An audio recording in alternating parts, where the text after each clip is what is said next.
नमस्कार, मैं रविश कुमार। महंगाई के इस दौर में महंगाई की बात इस तरह से की जा रही है जैसे ये प्रतिशत में ही सताती है, आंकड़ों में ही नजर आती है। किसी के घर का चूल्हा कैसे बुझ गया है और थाली से भोजन कैसे कम हो गया है, इसकी चर्चा कहीं नहीं, कोई तस्वीर नजर नहीं आती।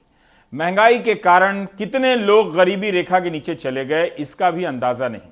अगर मीडिया में छाई तस्वीरों के हिसाब से देखिए तो लाउडस्पीकर, जगह जगह पथराव की खबरें, तो दूसरी तरफ विदेश में नेताओं से गले मिलते हुए प्रधानमंत्री की तस्वीरें। इसका जिक्र इसलिए भी कर रहा हूं क्योंकि आज के अखबारों में महंगाई का जिक्र बहुत है, रिजर्व बैंक के गवर्नर का जिक्र है, लेकिन महंगाई की कोई तस्वीर नहीं। खबरों में ज्यादातर प्रधानमंत्री ही नजर आते हैं, उनके दौरे का ही दौर है, तस्वीरों का ही ज्यादा विश्लेषण है। पुराने समझौतों और नए समझौतों से क्या बदलाव आ रहा है, इसका विश्लेषण बहुत कम है या ना के बराबर है। ऐसे में पत्रकार पवन जायसवाल का जाना याद दिलाता है कि पत्रकारिता कैसी होनी चाहिए और क्यों होनी चाहिए।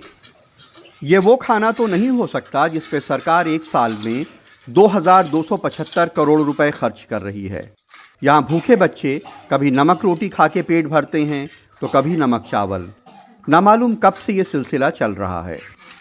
आवाज कमाल खान की है जो अब हमारे बीच नहीं है, और कमाल खान जिस पत्रकार की रिपोर्ट पर रिपोर्ट कर रहे हैं वह पत्रकार पवन जायसवाल हैं, जिनका आज वाराणसी में निधन हो गया। 38 साल के पवन को कैंसर हो गया था।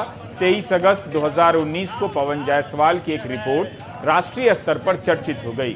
रिपोर्ट यह थी कि जमालपुर स्थित हिनौता ग्राम सभा के सीयूर प्राथमिक विद्यालय में बच्चों को खाने के लिए नमक और रोटी दी जा रही थी। इस रिपोर्ट के बाद जिला प्रशासन ने पवन जायसवाल पर मुकदमा कर दिया। एडिटर गिल्ड व प्रेस क्लब ऑफ इंडिया ने भी पवन पर एफआईआर का विरोध किया था। इंद्रेश पांडे ने बताया कि नमक रोटी खबर बनाने के बाद से ही पवन की जिंदगी में मुसीबतें बढ़ गईं। पहले मुकदमे में दौड़ धूप के कारण दुकान का काम बंद हो गया, तो अब वह पिछले 8 महीनों से कैंसर जैसी गंभीर बीमारी से जूझने लगे। मिर्जापुर वेब सीरीज से मिर्जापुर को जानने वाले लोगों में कुछ तो होंगे ही जिन्होंने मिर्जापुर के पवन जायसवाल की यह रिपोर्ट पढ़ी होगी या इसके बारे में सुना होगा। पवन जायसवाल जन संदेश टाइम्स के लिए काम करते थे। एफआईआर ऐसी थी कि निचली अदालत ने ही खारिज कर दिया। उसके बाद से पवन फ्रीलांस के तौर पर काम करने लगे। 25 दिनों से वाराणसी के एक प्राइवेट अस्पताल में भर्ती रहे, लेकिन कैंसर उन पर हावी हो गया। जब पवन के खिलाफ मामला दर्ज हुआ था तब कई पत्रकारों ने आवाज भी उठाई कि पवन को फंसाया जा रहा है। हमारे ही सहयोगी आलोक पांडे ने पवन का एक वीडियो ट्वीट किया था जिसमें पवन कह रहे हैं कि उन्होंने जो भी देखा वही दिखाया, वही रिपोर्ट किया।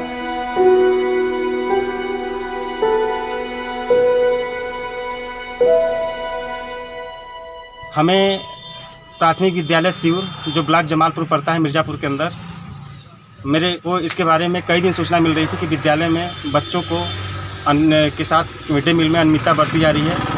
कभी नमक रोटी तो कभी नमक चावल दिया जा रहा है। जिसके बाद हम 22 अगस्त को वहाँ पे एक लोग का फ़ोन आया और उनके फ़ोन के अनुसार मैं खबर बनाने के लिए जा रहा था, और इसकी सूचना मैंने ABS से जो ब्रजेश कुमार सिंह करके हैं उनको दिया था कि मैं आपके स्कूल पे जा रहा हूँ खबर बनाने के लिए।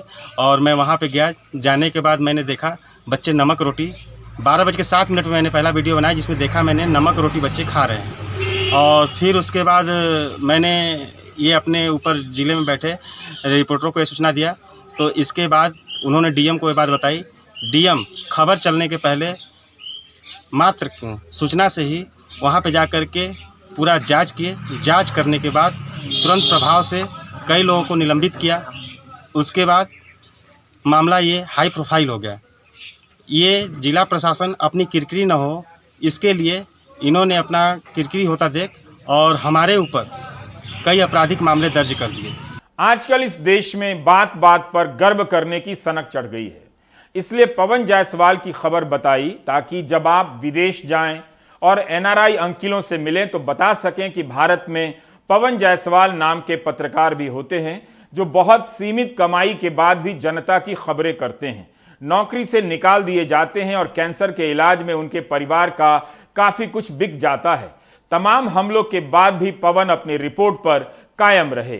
वो हमें कोशिश की कि पार्टी बनाए और हमारे खिलाफ जो है वो हमसे स्टेटमेंट लिखवा करके मैंने कह दिया, मैडम मैंने खबर बनाया है, संकलन किया है और मैं पत्रकार हूँ, मैं किसी तरीके का आपको ऐसे मौखिक रूप से जानकारी चाहिए उसकी जानकारी मैं आपको दे दूँगा, किंतु अगर आप कहें कि मैं आपको लिखित रूप से आप पार्टी बने या गवाह बने तो ऐसा मैं नहीं बनूंगा, क्योंकि मैंने खबर बनाया है, कार्रवाई करना न करना आपके हाथ में, उसको देखिए। ये सभी वीडियो देखने के बाद उन्होंने अपना पता नहीं क्या समझ में आया और उन्होंने उठा करके इनको हौदा थाने में निर्देशित कर दिया एसओ को मुकदमा लिखने के लिए। उन्होंने हमारे खिलाफ मुकदमा लिखवाया, जिसमें हमें ये भी पता चला कि जिलाधिकारी महोदय द्वारा ये पूरे मामले को बोला गया था उनसे कि तुरंत कार्रवाई कीजिए इसके ऊपर और इसके ऊपर गंभीर धाराओं में मुकदमा लिखिए, जिसमें हमारे ऊपर 420, 120 बी, 193 जैसे संगीन धाराओं में मुकदमा लिखा गया है, जो एकदम निराकरण है। और फिर 31 तारीख को हमारे खिलाफ रात में मुकदमा लिख दिया गया। तब से हम काफ़ी परेशान हैं। अगर इसी तरह होता रहा तो देश में हर एक पत्रकार खबर संकलन करने के पहले 100 बार सोचेगा। जब ये खबर चला सर, तो उस दौरान पूरा मामला हाई प्रोफाइल हो गया। इसको मानवाधिकार ने भी मामले का संज्ञान लिया और सरकार से सवाल जवाब किया, जिसमें तुरंत माननीय मुख्यमंत्री योगी जी ने 75 जिला के डीएमओ को शायद सुनने में आया था कि बीसी किया था उनके साथ में, और इनकी जिलाधिकारी मिर्जापुर की काफ़ी क्लास लगाई थी और इनसे बोला भी था कि आरोपी लोगों पे मुकदमा कीजिए। ये आरोपी लोगों पे मुकदमा न करके ये हम लोग को क्षेत्रीय पत्रकारों को इस तरह से खबर संकलन से परेशानी होता है, क्या बताऊँ। ये सीधे सीधे हमें टारगेट किए और जो मेरा सूत्रधार था राजकुमार पाल, उसको भी उन्होंने टारगेट किया और पूरी तरीके से हमें सरकार विरोधी साबित करके और हमारे ऊपर मुकदमा किया और इसको पूरा राजनीतिक रूप देने का कोशिश किया। सरकार को हम लोग आईना दिखाने का काम करते हैं कि आपके भ्रष्ट अधिकारी किस तरीके से जिले में कार्य कर रहे हैं। पूर्व में भी मैंने कई खुलासे करते आए हैं, अवैध खनन हुआ, भ्रष्टाचार अधिकारियों के खिलाफ वीडियो फुटेज वगैरह भी हमने कार्रवाई करवाई उनको दिखा करके अधिकारियों को, जो सरकार की नीतियों के अनुरूप विपरीत काम करके सरकार की छवि खराब कर रहे हैं। ऐसे अधिकारियों को मैं उजागर करके मैं सोचा कार्रवाई होगी, किंतु ये अपना छीछा लेदर, अपना सम्मान बचाने के लिए ये लोग डायरेक्ट अधिकारी हमारे ऊपर कार्रवाई कर दिए। इसमें सरकार की भी और इन अधिकारियों की भी छीछा लेदर होती है, जिसको सरकार को स्वयं बीच में आकर के इस बात की सोचना। जब पवन जायसवाल का इलाज चल रहा था तब कई पत्रकारों ने उनकी मदद की। आम आदमी पार्टी के सांसद संजय सिंह ने भी 1 लाख रुपए की मदद की। बहुत लोगों ने मदद की, पर फिर भी पूरी ना हो सकी। पवन का परिवार कर्ज में डूब गया। पवन के 2 बच्चे हैं, पत्नी है, मां है। मां और पत्नी के जेवर तक बिक गए हैं। अहरौरा गांव के लोगों को अपने इस पत्रकार पर बहुत गर्व है। वह जुझारू प्रवृत्ति का युवा पत्रकार रहे हैं और उनकी अपनी खोजी खबर हुआ करती थी, जो सुर्खियों में बना करती। नमक रोटी के प्रकरण को पूरे देश में हिलाने का काम सर्वप्रथम अगर किया था, किसी को श्रेय जाना चाहिए तो पवन जायसवाल को ही जाना चाहिए। पवन जायसवाल कभी भी समझौतावादी नहीं रहे हैं। हमेशा चाहे वो मिड डे मील की योजना रही हो, अन्य भ्रष्टाचार रही, उसको वो अपने तथ्यों के साथ, पूरी सामग्री के साथ उसको प्रकाशित किया करते थे। और उसके में सबसे बड़ी बात, कोई खबर पूछिए तो वो तत्काल 5 मिनट के अंदर सारी खबर को अवेलेबल कर देता था। ये उसकी जुझारू प्रवृत्ति थी और खबरों के प्रति संवेदनशीलता उसकी थी। प्रेस की स्वतंत्रता की रैंकिंग भारत की सरकार भले न स्वीकार करे कि विश्वगुरु के यहां प्रेस की स्वतंत्रता दुनिया में 150वें नंबर पर है, लेकिन इस्टोनिया नाम के देश ने खंडन नहीं किया, जिसे प्रेस की स्वतंत्रता की रैंकिंग में दुनिया में 4था स्थान प्राप्त हुआ है। पिछली बार इस्टोनिया 15वें स्थान पर था, लेकिन इस बार पूरी दुनिया में 4थे स्थान पर आ गया है। इस्टोनिया में 1857 से एक अखबार चल रहा है जिसका नाम पोस्टाइमीज है, मतलब पोस्टमैन। एक और अखबार है जिसका नाम तरबीजा है, मतलब आधिकारिक जर्नल। यह अखबार 1901 से चल रहा है। इस्टोनिया के अखबार का जिक्र हुआ है तो एक घटना का भी जिक्र करना चाहिए, जिससे अंदाजा मिले कि वहां क्या हो रहा है और किस तरह से वहां के अखबार रिपोर्ट कर रहे हैं।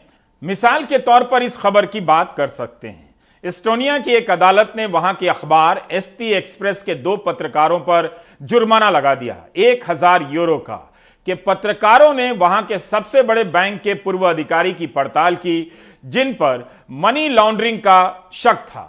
कोर्ट ने माना कि खबर में जो तथ्य दिए गए थे वे सही हैं, लेकिन राष्ट्र हित में नहीं छापा जाना चाहिए था। भारत में इस तरह के कई प्रकार के हित पैदा कर दिए गए हैं खबरों को सेंसर करने के लिए। तो एस्टोनिया के कोर्ट के आदेश के बाद भी अखबार ने लिखा कि अदालत तय नहीं करेगी कि मीडिया किस मुद्दे को जनता के सामने लाए। अखबार अपनी बात पर अड़ा रहा कि उनकी रिपोर्ट सही है। अखबार ने यह भी कहा कि कोर्ट कैसे तय कर सकता है कि मीडिया क्या छापे और क्या नहीं। इससे पता चलता है कि वहां का मीडिया कितना स्वतंत्र है और अपनी स्वतंत्रता के लिए कितना निर्भीक है। कोर्ट के आदेश के बाद भी इस अखबार ने लेख लिखा और अपने प्रेस होने का एहसास भी कराया, जिससे आपको अंदाजा मिलेगा कि वहां का मीडिया अदालत के सामने भी रीढ़ सीधी कर सकता है। अब लौटकर आते हैं उसी महंगाई पर। होम लोन कितना बढ़ने वाला है। फाइनेंशियल एक्सप्रेस के सैकत नियोगी की एक रिपोर्ट में हमने देखा कि वो लिख रहे हैं कि जिस किसी ने 50 लाख का लोन 20 साल के लिए लिया है और ब्याज दर अगर इस वक्त 7% है और उससे नीचे है तो EMI 38,765 रुपए देनी पड़ती होगी, जो अब बढ़कर 39,974 हो जाएगी अगर ब्याज दर 7.4% हो जाती है, यानी महीने में 1209 रुपए ज्यादा देने होंगे। इसी खबर को गुजरात के दिव्य भास्कर ने दूसरे तरीके से देखा है। दिव्य भास्कर ने तो अच्छे दिन को उल्टा लिख दिया है। लिखा है कि 1,30,00,000 गुजरातियों ने 7,23,000 करोड़ का लोन लिया हुआ है। ब्याज दर बढ़ाने से सालाना 3,600 करोड़ का भार पड़ेगा। अखबार ने किस सोर्स से यह संख्या हासिल की है, इसकी दावेदारी हम नहीं कर सकते। इतनी मेहनत करने की जरूरत ही नहीं थी, बल्कि अभी भी महंगाई की कहानी सस्ती की खुशफहमी में बदली जा सकती है। Trust me. सोचिए अगर हाउसिंग सोसाइटी और रिश्तेदारों के व्हाट्सएप ग्रुप में यह जानकारी वायरल करा दी जाए कि महंगाई तो पूरी दुनिया में है और भारत से कहीं ज्यादा है, तो मारे खुशी के लोग झूमने लगेंगे। उन्हें महंगाई पर गर्व होने लगेगा कि पूरी दुनिया की तुलना में भारत में मुद्रास्फीति अभी भी काफी कम है। इसलिए बताना जरूरी है ऐसे लोगों की खुशी के लिए कि टर्की में अप्रैल में महंगाई दर 69.9% पहुंच गई। अर्जेंटीना में मुद्रास्फीति 55.1% हो गई। रूस में 16.7% है। यूरोजोन में मुद्रास्फीति ऐतिहासिक स्तर पर है। यहां मुद्रास्फीति की दर 7.5% है। ऑस्ट्रेलिया में 2010 के बाद ब्याज दर में बढ़ोतरी की गई। एक साल पहले अमेरिका में मुद्रास्फीति 2.6% थी, लेकिन इस साल मार्च में 8.5% पर पहुंच गई है। फ्रांस में 1985 के बाद मुद्रास्फीति सबसे अधिक हो गई है, 4.8%। भारत के लोग पहले से ही महंगाई का सामना कर रहे हैं और अच्छे तरीके से कर रहे हैं। 1,000-2,000 EMI बढ़ने से उनके बजट पर बुरा असर तो पड़ेगा, लेकिन मनोबल पर शायद नहीं। क्या जनता ने पिछले साल ही 100 रुपए लीटर पेट्रोल भराकर महंगाई का सामना नहीं किया? अब तो हमने दुनिया भर का डेटा भी दे दिया कि हर देश में महंगाई का संकट है। यह सोचकर भी लोग सह लेंगे। सौरभ शुक्ल की रिपोर्ट EMI की व्यथा कथा पर। नोएडा में रहने वाली ज्योति जायसवाल सुबह अखबार पढ़ने के बाद से ही बेहद निराश हैं। लगभग सभी अखबारों में पहले पन्ने पर खबर है, आम आदमी पर बढ़ेगा EMI का बोझ। ऋचा जायसवाल के पति प्राइवेट कंपनी में नौकरी करते हैं। ये घर लोन पर है, गाड़ी लोन पर है और कोरोना के बाद से वेतन में बढ़ोतरी भी नहीं हुई है। दाम बढ़ने की वजह से जो है अभी जो जिस कंडीशन में है कि हम तो जो है रोड पे आने के कंडीशन पे आ गए हैं। मतलब रोड पे पहुंच करके कटोरा मतलब क्या बोलूं कि कटोरा भी लेकर के भीख मांगना जो है हमारे बस में नहीं है। कोरोना काल में जिनकी नौकरी गई, कारोबार ठप हुआ, उनके ऊपर ब्याज दरों में बढ़ोतरी बड़ी मुसीबत बनकर सामने आई है। मैं बिजनेस करता हूँ। पिछले 3 साल से बिजनेस पूरी तरीके से ठप चल रहा है। लॉकडाउन का प्रभाव आपके ऊपर बिजनेस में पड़ा है आपके? काफी बिल्कुल पड़ा है सर। घर लोन पे है आपका? घर लोन पे है, गाड़ी लोन पे है। और आमदनी उतने हिसाब से आमदनी उस हिसाब से नहीं हो रही। कोरोना में हम लोग किस्त भी नहीं दे पाए थे, तो वो भी अमाउंट इसमें जुड़ चुका है। अच्छा, कोरोना में किस्त नहीं दे पाए थे, काम नहीं चल रहा था इसीलिए। तो अब वो भी किस्त ऐड हो गई, तो आपका जो इंटरेस्ट रेट है वो बढ़ गया? इंटरेस्ट रेट काफी बढ़ चुका है हम लोगों का। आपको बताते हैं कि रेपो रेट और कैश रिजर्व रेशियो बढ़ने के बाद कैसे आपका बैंक लोन महंगा हो जाएगा। रेपो रेट वो ब्याज दर है जिस पर रिजर्व बैंक दूसरे बैंकों को लोन देता है। रेपो रेट बढ़ने पर बैंक ग्राहकों के लोन पर ब्याज दर बढ़ा देते हैं। मान लीजिए आपने 30 लाख का लोन लिया है जिसकी अवधि 20 वर्ष है और मौजूदा ब्याज दर 6.8% है। इसकी मौजूदा मासिक किस्त 22,900 रुपए है। अब ब्याज दर 7.2% हो जाएगा तो नई मासिक किस्त होगी 23,620 रुपए, यानी प्रति माह किस्त में 720 रुपए बढ़ोतरी हो जाएगी। महंगाई दर देश में वैश्विक स्तर पर भी बहुत आगे जा रही है, तो उसको रोकने के लिए आरबीआई ने कदम लिया है और हो सकता है कि आगे चल के और भी रेपो रेट बढ़े या सीआरआर को बढ़ाया जाए।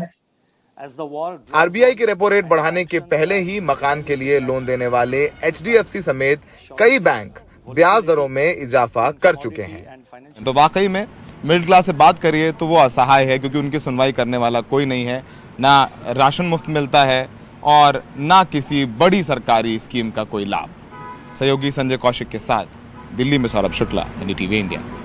भारतीय रिजर्व बैंक के फैसले को लेकर कई प्रकार के लेख अखबारों में छपे हैं। इनमें से एक लेख एनडी मुखर्जी का है, जिनका कहना है कि फरवरी में तो रिजर्व बैंक ने अनुमान दिया कि मार्च 2023 तक महंगाई 4.5% तक रहेगी, मतलब ज्यादा नहीं होने वाली है। उनका कहना था कि यह हाल था रिजर्व बैंक का, जबकि प्राइवेट संस्थाएं उसी दौरान महंगाई के 6% तक पहुंच जाने की बात करने लगी थी। अब तो कई जगहों पर यह भी छपा है कि अप्रैल में महंगाई की दर 7% या उससे अधिक हो सकती है। 2 साल से महंगाई बढ़ रही है, लेकिन आप वित्त मंत्री के पुराने बयानों को उठाकर देखिए। वे कह रही हैं कि महंगाई नियंत्रण में है। रिजर्व बैंक के फैसले के बाद शायद यह कहना मुश्किल हो जाए या कह भी दें। 21 अप्रैल का उनका बयान है, इसे सुनिए और फिर याद कीजिए कि सरकार ने आम आदमी को महंगाई से राहत देने के लिए क्या किया है। India's inflation today is at about 6.9 last month. Our tolerance band is only 4% plus or minus 2% to it. So we could go up to 6. We've breached the 6, but we've not really breached it so badly. ऐसा नहीं है कि लोग यह नहीं समझते कि महंगाई क्यों है। शायद वे यह भी जानते हैं कि इस पर बात ही हो रही है, महंगाई कम तो होती नहीं।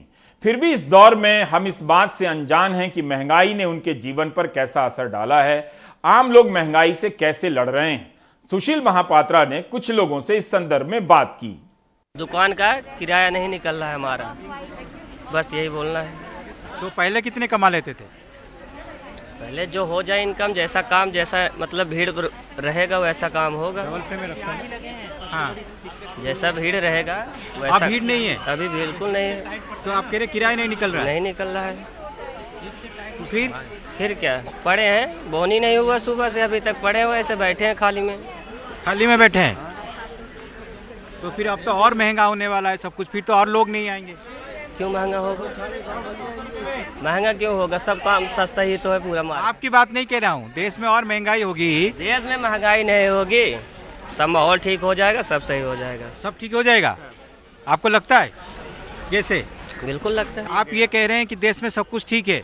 ठीक ही है, कोई दिक्कत नहीं है, सरकार बहुत अच्छा काम कर रही है। अच्छा, एकदम नंबर एक काम कर रही है। अच्छा, लेकिन कुछ भी हो जाए, चाहे आपकी कमाई हो ना हो, लेकिन सरकार अच्छा है, देश अच्छा है इस टाइम ना, सबसे नंबर 1 है भारत। अच्छा, जैसे बताओ नंबर 1 में क्या है, 2-4 एग्जाम्पल बताओ।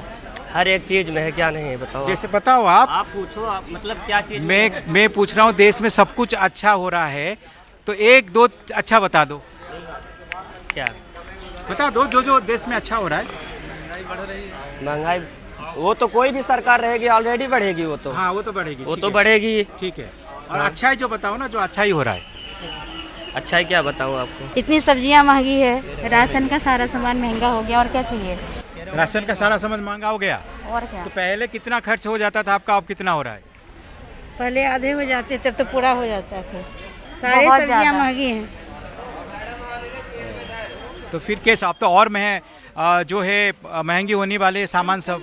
इतना महंगाई है तो खाने का चीज़ तो सस्ती होना चाहिए कि हर इंसान खा सके, गरीब अमीर सब खा सके। अमीरों को तो कोई दिक्कत नहीं है, बिजनेसमैन को कोई दिक्कत नहीं है, कितनी महंगाई हो जाए, अच्छा। पेट्रोल कितनी महंगाई हो जाए, सब्जी कितनी महंगाई हो जाए, उनको तो कोई दिक्कत नहीं है। आम इंसान झेल रहे हैं महंगाई को। पहले ये 1 किलो का डिब्बा आता था, अब 800 ग्राम का है ये। पहले ये 200 रुपये का 1 किलो था, अब ये 800 ग्राम का 200 रुपये का डिब्बा है। अच्छा जी, मतलब महंगा हुआ तो दाम उतना ही है, लेकिन क्वांटिटी कम कर दिया। कम कर दिया। अच्छा जी। तो ये जो फल का दाम सब बढ़े हैं, उससे क्या आपका नुकसान और आपके कमाई में कम हो रही है? कमाई कम हुई है? उससे तो कम कमाई है, पहले ज़्यादा बेचते थे, अब थोड़ा बिकता है। पहले कितने कमा लेते थे? पहले 10-15 हज़ार रुपये, अब 5-6 हज़ार रुपये कमाते थे। अच्छा जी। 10-15 से 5,000 में आ गए हैं। तो फिर महंगाई तो है ही देश में, और भी महंगाई बढ़ने वाला है, तो आप कैसे फिर महंगाई को टैकल करेंगे, कैसे महंगाई से फाइट करेंगे? आपका घर चलाने में दिक्कत होती है? दिक्कत तो इस टाइम सबको ही है, मेरे को क्या, सबको ही दिक्कत है इस टाइम। नहीं, वो सबको तो है, लेकिन आपको कैसे दिक्कत हो रही है? हमको दिक्कत ये है कि पहले हम ज़्यादा बेचते थे, अब कम बेचना पड़ रहा है, काफ़ी फ्रूट खराब होता है। फ्रूट्स तो खराब हो गया, लेकिन जब पैसा कम कमा रहे हैं तो घर कैसे चला रहे हैं? बजट तो चलाना पड़ेगा ना सर, चाहे ज़्यादा हो या कम हो, चलाना तो पड़ेगा ही ना। देश इस टाइम लॉकडाउन जब से खुला है उस सबसे अच्छा ही चल रहा है, ज़्यादा नहीं तो कम चल रहा है, मगर सही चल रहा है। सही चल रहा है जी। और सरकार से आप खुश हैं? सरकार से बहुत खुश हैं। क्यों खुश है? कुछ कारण होगा? कारण कुछ नहीं, कारण जो भी काम करें बढ़िया ही किए, गलत काम ऐसा कुछ नहीं किया, इसलिए सरकार से बहुत रिक्वेस्ट है कि काम बहुत अच्छा करा है। आपके लिए क्या सरकार ने अच्छा किया वो बताइए। मेरे लिए क्या, सबके लिए ही अच्छा ही है। आपके लिए 1-2 एग्जाम्पल दीजिए ना, आपके लिए जो अच्छा हुआ है। मेरे लिए अच्छा ये हुआ है कि पहले ज़्यादा बेचना पड़ रहा था, अब थोड़ा बेचना पड़ रहा है। अरे तो उसमें अच्छा क्या हुआ? उसमें तो आपकी कमाई कम हो गई। कमाई क्या है, कमाई पहले ज़्यादा था तो अब खर्चा उतना, पहले ज़्यादा खर्चा था अब कम खर्चा है। तो ये जो आपके पास तो जवाब है नहीं कि सरकार आपके लिए सरकार ने क्या अच्छा किया। जैसे आप कह रहे हैं सरकार बहुत अच्छा काम कर रही है, तो कुछ तो आपने सरकार का अच्छा ही दिखा होगा। मैं इसके बाद 1-2 एग्जाम्पल दे दो। सर मैं कुछ नहीं दे पाऊंगा।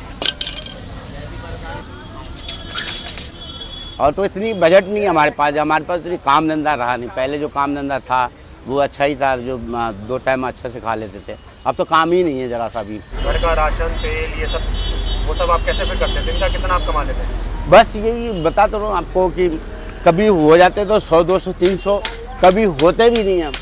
तो उसी से जैसे कि ये बगल वाला सब्जी वाला है तो उसको उधार ले लिया जाता है, फिर नेक्स्ट टाइम कमा के उसको दे दिया जाता है। तो आप सब्जी उधार लेके खाते हैं?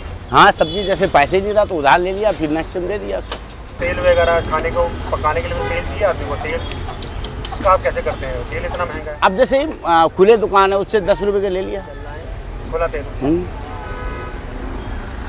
तो 10 रुपये कितना तेल आ जाता है? 10 रुपये की वही 50 ग्राम देते होंगे सरसों का तेल। तो पहले आप कितना तेल लेते थे?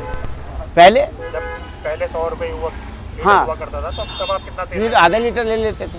पता क्या है कि गरीबों की आवाज़ सिर्फ आवाज़ रहेंगी, आपको सुनने को मिलेगी गरीबों की आवाज़ है, लेकिन ऊपर तक गरीबों की आवाज़ नहीं देखते हैं। इसीलिए बता रहे हैं कि गरीबों को सिर्फ आवाज़ है। तो गरीबों तबका जो भी है ना, वो समझिए कौवे है।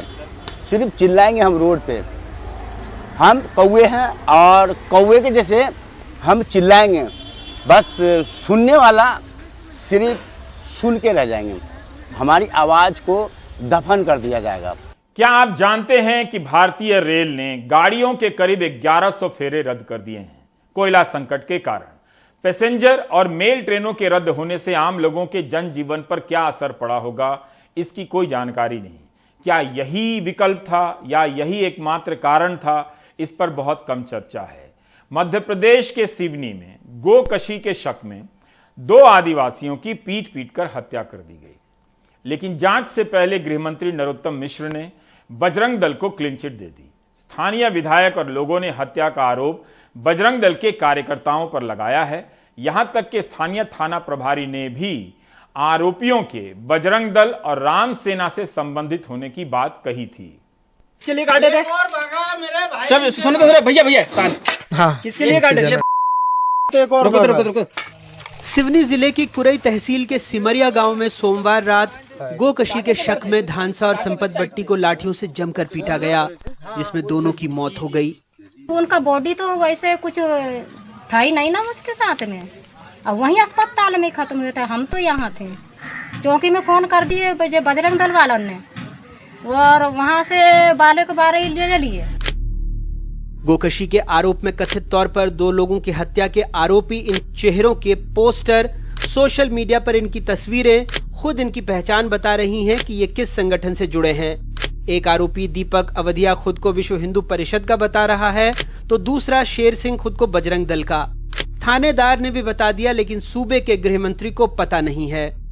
ये लोग बजरंग दल के भी हैं, राम सेना के भी हैं और कोई बिना दल के भी हैं। तो कितने हैं सर इसमें, मतलब आपकी जानकारी के मुताबिक बजरंग दल के कितने लोग हैं? बजरंग दल के इसमें 3 लोग हैं। और श्री राम सेना के? श्री राम सेना के हैं इसमें 6 लोग हैं। 3 अन्य हैं जो किसी दल से संबंध नहीं है उनका। अधिकांश लोग उसमें गिरफ्तार हो चुके हैं। 8,25,000 रुपए की सहायता राशि परिवार को दी है, घायल को भी 75,000 रुपए दिए हैं। 2 परिवार में एक बेटा और एक बेटी को अनुकंपा नियुक्ति दी जा चुकी है। तो ये सर क्या बजरंग दल से जुड़े हुए थे जो कार्यकर्ता है? अभी तक प्रथम दृष्टया तो ऐसा आया नहीं। बुधवार को प्रियंका गांधी ने ट्वीट कर कहा, आरएसएस और भाजपा का संविधान दलित आदिवासियों से नफरत का एजेंडा आदिवासियों के प्रति हिंसा को बढ़ावा दे रहा है। हमें एकजुट होकर नफरत से भरे इस एजेंडे को रोकना होगा। तो अगले दिन घटना के 3 दिन बाद कांग्रेस का दल सिवनी जिले की कुरई तहसील के सिमरिया गांव पहुंचा। ये इस मसले को पूरे प्रदेश में ले जाएंगे और जनता के बीच बताएंगे कि किस प्रकार भारतीय जनता पार्टी शिवराज सिंह के नेतृत्व में आतंक फैलाकर इस प्रजातंत्र की हत्या कर रही है। वैसे अकेले सिवनी जिले में गौहत्या के तहत बने कानून में 2019 में 102, 2020 में 78 और 2021 में 120 मामले दर्ज किए गए हैं। हैरानी की बात यह है कि इस साल के पहले 4 महीनों में 70 मामले दर्ज हो चुके हैं। मृतक संपत बट्टी 2021 में 45 किलो गौमांस के साथ गिरफ्तार हुआ था। जमानत मिलने से पहले वो 1 महीना जेल में बिता चुका था। पर सवाल यह है कि कथित गौरक्षकों को कानून हाथ में लेने का अधिकार किसने दिया? एक तरफ आदिवासियों को लुभाने सरकार खजाना लुटा रही है। चंद दिनों पहले गृह मंत्री अमित शाह आए 22 लाख तेंदुपत्ता संग्राहकों को मात्र 296 रुपए का बोनस बांटने शिवराज सरकार ने 25 करोड़ रुपए खर्च कर दिए। पिछले साल प्रधानमंत्री नरेंद्र मोदी भोपाल में भगवान बिरसा मुंडा जनजातीय सम्मेलन में शामिल हुए थे, जहां हबीबगंज स्टेशन का नाम गोंड रानी कमलापति के नाम पर किया गया। 2 घंटे के दौरे के लिए राज्य सरकार ने 23 करोड़ खर्चे। कवायद इसलिए क्योंकि राज्य में आदिवासियों की जनसंख्या लगभग 1 करोड़ 65 लाख है। 47 सीटें आदिवासियों के लिए आरक्षित हैं। 2008 में बीजेपी ने उसमें से 29 जीती थी। 2013 में आंकड़ा बढ़कर 31 हुआ, लेकिन 2018 में 47 आरक्षित सीटों में बीजेपी को सिर्फ 16 सीटें मिली थीं। 2021 से मध्य प्रदेश सरकार आदिवासियों को लेकर बड़े बड़े आयोजन कर रही है। ऐलान हो रहे हैं जिसमें देश के प्रधानमंत्री और गृह मंत्री तक शिरकत कर चुके हैं।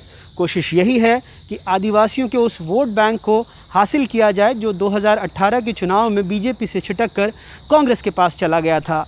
लेकिन सिवनी जैसी घटनाओं से यकीनन इस कोशिश पर एक बड़ा धक्का लग सकता है। सिवनी से वाहिद और भोपाल से कैमरा पर्सन रिजवान खान के साथ अनुराग द्वारी, एनडीटीवी इंडिया। कोरोना की दूसरी लहर की याद उन घरों में आज भी वैसी ही है जिनमें कई लोगों की जानें चली गईं। इस दौरान उन परिवारों पर क्या बीती है वही जानते हैं। पूजा भारद्वाज की रिपोर्ट बता रही है कि किसी महिला के लिए मुआवजा पाना और तमाम कागजी कामों को पूरा करना कितना मुश्किल रहा है। वो दिन सोच लेते ना तो एकदम ये होता है कि जब हर सहारा छिन जाए तो शब्द कम, बस ये आंसू ही रह जाते हैं। बहुत तकलीफ से गुजरी हूँ मैं और नहीं बोल पा रही हूँ। राशन के डब्बे खाली हैं, बच्चा कुपोषण का शिकार है, रह रहकर दर्द से कराहता है। मुंबई की 33 साल की अफसाना का हर सहारा कोविड ने छीन लिया। मुंबई के धारावी में बसा ये पूरा परिवार मिलकर कपड़े और फलों का कारोबार करता था, लेकिन पति की अचानक खून की एक बीमारी से 7 साल पहले जान चली गई थी। सहारा थे अफसाना के 2 जेठ और ससुर। कोविड की पहली लहर में दोनों जेठ चल बसे, फिर दूसरी लहर आखिरी सहारा बचे ससुर को भी निगल गई। सर से माँ का साया बचपन में ही उठ चुका था और पिता कोविड की दूसरी लहर में ऑक्सीजन के अभाव में जिंदगी की जंग हार गए। जिस टाइम हम लोग क्वारंटाइन में थे मेरे को लगता था मैं अपने बच्चों को भी खो दूंगी, इतनी ज़्यादा उसको तकलीफ थी। डॉक्टर ने बोल दिया था इसको भी निमोनिया हो गया, इसको भी डर है कहीं कोविड ना हो गया हो। बहुत डर था ये वाले को। फिर अल्लाह का शुक्र है, लेकिन बहुत हम लोग वहाँ पे बैठ के पढ़ाई करे, बहुत करते थे। रिपोर्ट नेगेटिव आई सब। फिर हम लोग घर आए, आने के बाद फिर पापा का हाल हो गया और टूटते ही चले गए हम लोग।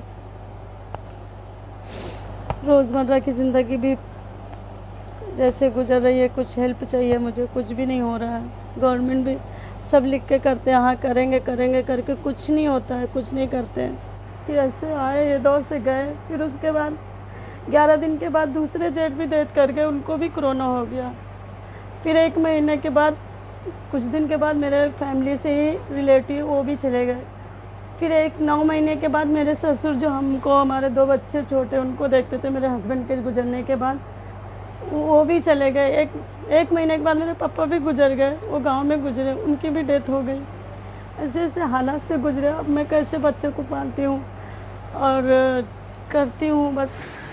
घर पर कोई राशन पहुंचाए तो चूल्हा जल पाता है। 8वीं पास अफसाना सिलाई और कुछ घरेलू काम के जरिए महीने के कुछ 100 रुपए कमा लेती हैं, लेकिन 13 और 7 साल के इन बच्चों के स्कूल और घर के भाड़े का बोझ नहीं झेल पा रही। डॉक्टर अख्तर शेख जैसे कुछ मदद के हाथ ऐसे परिवार तक राहत पहुंचा तो रहे हैं, पर ये काफी नहीं।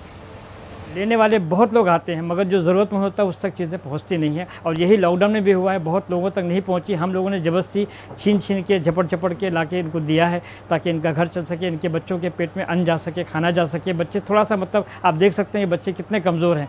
अगर ये बच्चों को अच्छे से खाना मिलता है या वो बच्चे खुश होते हैं तो शायद और तंदुरुस्त होते। मैं इसी एक ही बात कहूँगा कि BMC जो है इनको एज ए डिपेंडेंट कंसिडर करे और इनके पास जो भी अमाउंट होता है इनके अकाउंट में जो है जमा करवाए, ताकि इनकी थोड़ी सी मदद हो सके। मैं जानता हूँ 50,000 रुपीज़ कोई बहुत बड़ी अमाउंट नहीं है, ना ही उससे उनकी ज़िंदगी चल सकती है, मगर क्या है, थोड़ा सा ये स्टेबल हो जाएंगे, थोड़ा सा अपने ज़रूरतों को जो है पूरा कर सकेंगे या अपने कुछ चीज़ों को स्टेबल कर सकेंगे।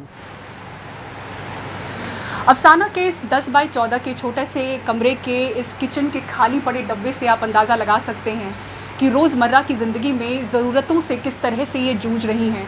इनके पति की मौत भले ही कोविड से न हुई हो, लेकिन जो इनका राशन यहाँ पर भर रहा था, जो इनके बच्चों को देख रहा था, जो इनका घर चला रहा था, उनकी मौत कोविड से हुई है।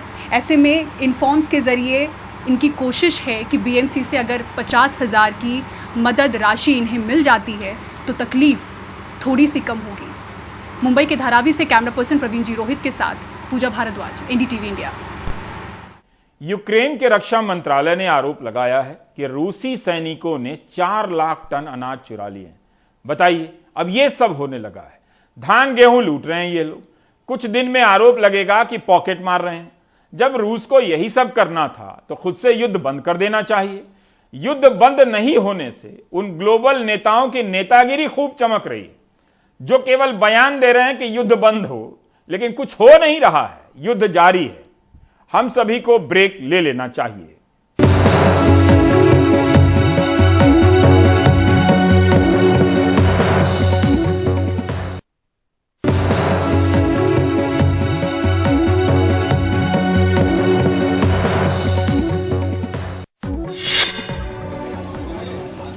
विश्व स्वास्थ्य संगठन यानी WHO ने दावा किया है कि दुनिया के देशों ने कोविड महामारी से जितनी मौतें दिखाई हैं, वास्तविक आंकड़ा उससे 3 गुना ज्यादा है।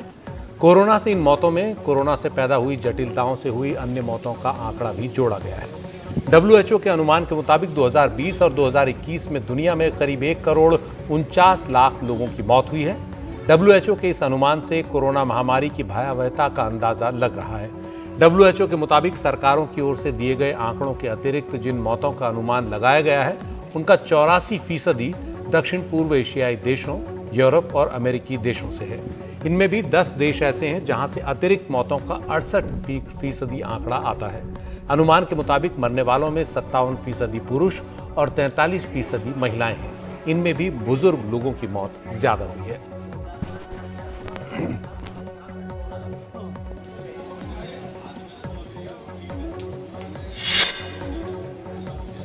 WHO के मुताबिक भारत में कोविड से जितनी मौतों का आंकड़ा दिखाया गया, वास्तविक आंकड़ा उससे 47 लाख ज्यादा है, जबकि भारत सरकार ने 3 मई तक कोरोना से हुई मौतों की तादाद 5,22,676 बताई है।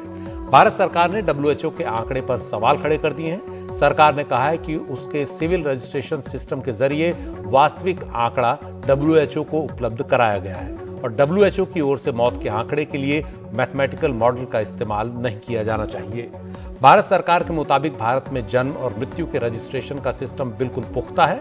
सरकार ने WHO की ओर से मौत के आंकड़े के लिए मैथमेटिकल मॉडल के इस्तेमाल पर सवाल खड़े कर दिए हैं। भारत ने WHO के model, data collection, data source पर घोर आपत्ति जताई है। सरकार का कहना है कि नवंबर से बार बार स्वास्थ्य मंत्रालय कहता रहा कि WHO अपने मॉडल का तरीका बताए, लेकिन WHO ने 10 में से किसी चिट्ठी का जवाब नहीं दिया। भारत ने पूछा है कि WHO ने 17 राज्यों के आधार पर अपना आंकड़ा दिया, लेकिन ये 17 राज्य किस आधार पर चुने गए। भारत ने WHO के आंकड़े पर अपनी आपत्ति को उसके एग्जीक्यूटिव बोर्ड में रखने का फैसला किया है।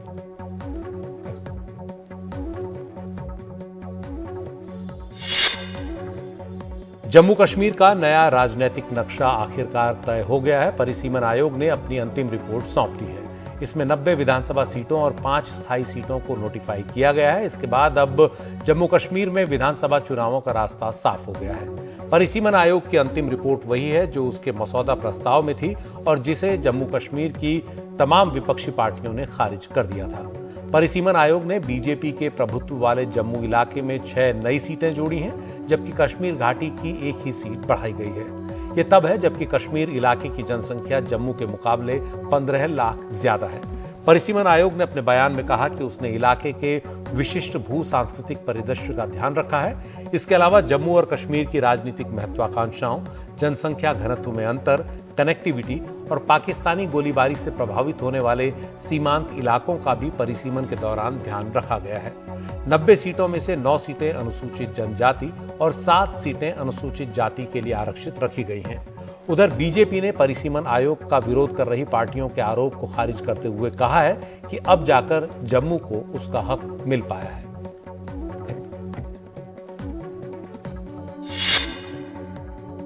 दिल्ली में 1 अक्टूबर से बिजली पर सब्सिडी वैकल्पिक हो जाएगी। इसका मतलब यह है कि बिजली पर सब्सिडी उन्हीं लोगों को मुहैया कराई जाएगी जो इसकी मांग करेंगे। दिल्ली के मुख्यमंत्री अरविंद केजरीवाल ने कहा कि लोगों से इस बारे में पूछा जाएगा कि क्या वो बिजली पर आगे भी सब्सिडी चाहते हैं और इस सिलसिले में कवायद जल्द ही शुरू होगी। फिलहाल दिल्ली में 200 यूनिट तक बिजली पर कोई बिल नहीं आता और हर महीने 201 से 400 यूनिट बिजली की खपत पर 800 रुपए की सब्सिडी मिलती है। आप देख रहे थे प्राइम टाइम। नमस्कार।